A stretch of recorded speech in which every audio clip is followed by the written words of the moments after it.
नमस्कार, मैं हूं आलोक जोशी और आप देख रहे हैं बिज अड्डा। और बिज अड्डा में आज हम बात कर रहे हैं एक बहुत बड़ी फाइनेंस कंपनी की। वो बड़ी फाइनेंस कंपनी जिसकी धूम मचनी शुरू हो गई है बाजार में, जबकि कंपनी अभी सामने आई नहीं है।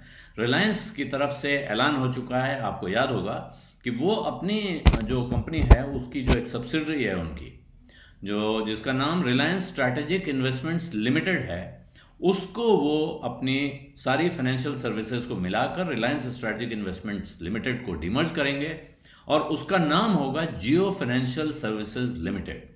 ये जो जेएफएसएल या जियो फाइनेंशियल सर्विसेज होगा, जियो के नाम से जाना जाएगा। हालांकि जियो टेलीकॉम कंपनी का ब्रांड है, लेकिन जियो फाइनेंशियल सर्विसेज के नाम से जब ये चलेगी, और ये क्योंकि पहले से जो आरएसआईएल है, रिलायंस स्ट्रैटेजिक इन्वेस्टमेंट लिमिटेड, ये रिलायंस की एक होली ओन्ड सब्सिडरी है। इसके 100% शेयर रिलायंस के पास हैं और ये आरबीआई में registered non deposit taking systemically important non banking financial company है, यानी एनबीएफसी है। लेकिन जनता से पैसा जुटाने वाली एनबीएफसी नहीं है। आप पब्लिक से वो डिपॉजिट नहीं लेती है, लेकिन साथ में वो सिस्टमिकली इंपॉर्टेंट है, यानी बड़ी कंपनी है।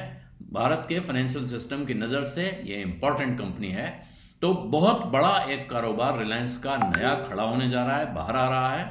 और इस पर रिलायंस की तरफ से जो खबरें हैं, लेकिन एक मैक्वेरी की रिपोर्ट आई जिसमें बताया गया है कि आरआईएल के सारे जो आरआईएल का एक दूसरा इन्वेस्टमेंट कंपनी उनकी है, Reliance industrial investments and holdings. उसमें भी जो रिलायंस के इन्वेस्टमेंट्स हैं उनको भी जियो फाइनेंशियल सर्विसेज में ट्रांसफर किया जाएगा।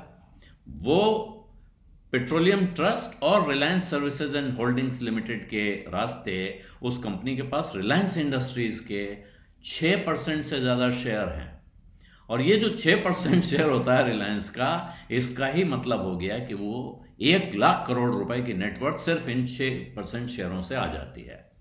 और इसी गणित से जोड़ के उन्होंने बताया कि जेएफएस जैसे ही सामने आएगी, लिस्ट होगी या उसके पहले भी, ये भारत की 5वीं सबसे बड़ी फाइनेंशियल सर्विसेज कंपनी बन जाएगी।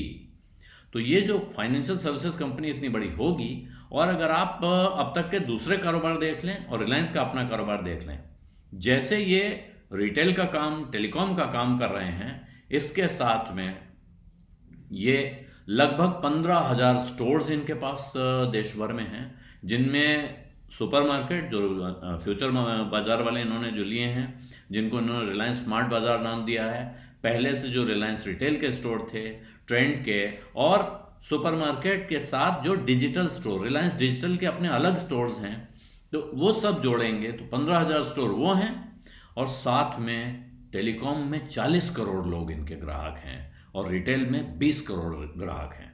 तो इतना सब जो आपके पास एक बड़ा जाल है, अगर आप एक छोटा सा एक कार्ड इशू कर दें जिससे आप इन दोनों धंधों को जोड़ सकें कि भाई हमारे ये वाले जो ग्राहक हैं इनको हम खास तौर पे कार्ड देंगे जिससे आपको इन चीज़ों पे छूट मिलेगी, तो फिर आपको पता है कि ये कारोबार काफ़ी लंबा चौड़ा चल सकता है। और इसके साथ ये डिपॉजिट टेकिंग कंपनी आज की तारीख में नहीं है, लेकिन ये कर्जा बांटने का काम कर सकती है। कंज्यूमर लेंडिंग या मर्चेंट लेंडिंग, यानी व्यापारियों को भी कर्ज दे सकती है और उपभोक्ताओं को भी। आप हमारे यहाँ से एक बड़ा वाला टीवी खरीद रहे हैं, इसके लिए लोन यहीं से ले लीजिए। आप हमारा फ्रिज खरीद रहे हैं, उसके लिए लोन यहीं से ले लीजिए। ये वाला काम जो बजाज फाइनेंस जैसी कंपनी है उनके लिए। और दूसरी तरफ जब जियो फाइनेंशियल सर्विसेज इतना बड़ा कारोबार खड़ा करेगी, तो साथ में उनका जो अपना जियो मनी का काम है, वो अपना पेमेंट इंटरफेस भी बनाएंगे और उसके साथ पेटीएम के लिए बड़ा खतरा खड़ा हो सकता है।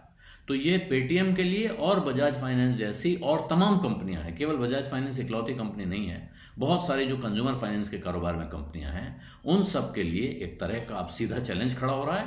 और ये चैलेंज शायद बाजार को दिख गया है। ये वजह है कि आज पेटीएम का शेयर जब आप बाजार में भाव देखें, 11.44%, लगभग 11.25% गिरा है। फिर इतनी भयानक गिरावट जहां की ऐसे है उसकी, वहां से गिरते गिरते वो अब 475 रुपये 55 पैसे पे पहुंच चुका है। ये हाल पेटीएम का हो गया है। और अगर भविष्य में कोई उम्मीद दिख रही थी, जो उनके प्रमोटर कह रहे थे कि साहब जल्दी कमाना शुरू कर देंगे, उस पर पानी फेरने के लिए रिलायंस का ये जियो फाइनेंशियल सर्विसेज का प्लान सामने आ गया है। बिज अड्डा में आज इतना ही। अब इजाजत दीजिए। धन्यवाद, नमस्कार।